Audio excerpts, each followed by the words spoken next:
Hello, Chris Strait here with Convicted Artist Magazine, straightboxing.com, STR8boxing.com. Here to clarify a little bit about one of my more popular and unpopular topics. I've stated many times that Julio Cesar Chavez is one of the most overrated fighters of all time. As much as I give the Chavez lovers what he really is, they seem to think I'm dismissing him entirely. And yes, I want to say I personally do have a problem with fighters who benefit from corruption multiple times, never seem to hurt from it. They're always just winning the bad decisions, they never lose them. Julio Cesar Chavez is one of the most, but he's definitely not the king of this. Sven Ottke of Germany is the king of this. His real record is probably 27-5-2, never legitimate world champion. His whole career is a joke and should be dismissed.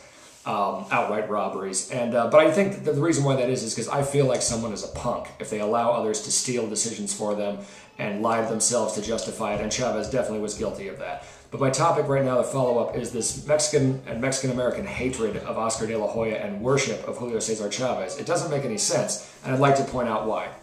Oscar de la Hoya was gracious of opponents, fought nothing but the top names. I mean, if he fought a fractional belt holder, that was a tune-up. He never fought bums and journeymen other than the first year of his career. He was on to belt holders and above for the rest of his career after that.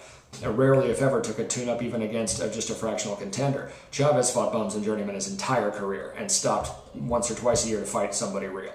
Now, that being said, he beat most of those real guys. Like I said, legitimate three-division champ, legitimate Hall of Famer, but he was not the machismo thing that would have the Mexicans love him. He had some great knockout wins, but he whined when he lost legitimately. He never gave opponents credit till the very end, never gave rematches till guys were shot. The way he lost, well, he got the win, but it was a loss. In the second fight with Randall was disgraceful. Quit with a little cut, found out he was ahead, and when he shouldn't have been. I mean, that was bitch-like to no extent. Quit twice against De La Hoya. I mean, it was a mass of blood the first time, but I mean, but he was very happy to quit. You would think he'd be disgraced in the Mexican community. Was surrounded by yes men, considered kind of a pompous ass, fought for too long. De La Hoya quit the first time he was dominated. De La Hoya quit. And again, always gave credit to his opponent. Could have made excuses, but didn't.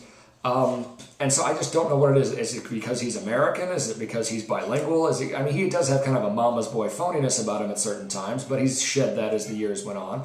But it seems like the Mexicans were just trained to love Chavez and hate De La Hoya, and they've never stopped to question how dumb that is. Especially when there's great Mexican fighters and Mexican heroes they could be worshiping. Salvador Sanchez, Finito Lopez, Ruben Olivares, Chiquita Gonzalez. I mean, guys like that were warriors and that accepted real defeats when they happened, and didn't pad their records with ridiculous wins. They jumped back into the title picture when they had losses. Mexican-American heroes, Michael Carbajal, and there's others like that. I just don't see why the obsessive Chavez worship, because of the way he was able to blow away a ton of journeymen and a handful of world champions. I think that that really needs more examining. I don't like people just accepting things because everybody says them. You should be thinking for yourself, looking at the record, remembering what actually happened, and not just the result, and not remembering what you want to see, but actually remembering what really did happen. Yeah, Oscar may have gotten away with a couple, Felix Sturm, and some think that Corte beat him. I didn't.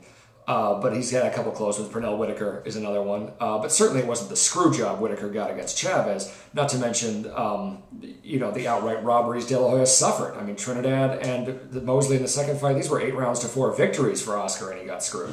That never happened in Chavez's career. So if you want to look at fairness, I just think the worship is for the wrong guy. I'm Chris Strait, again, straightboxing.com, Convicted Artist Magazine. Stay tuned, there will always be more.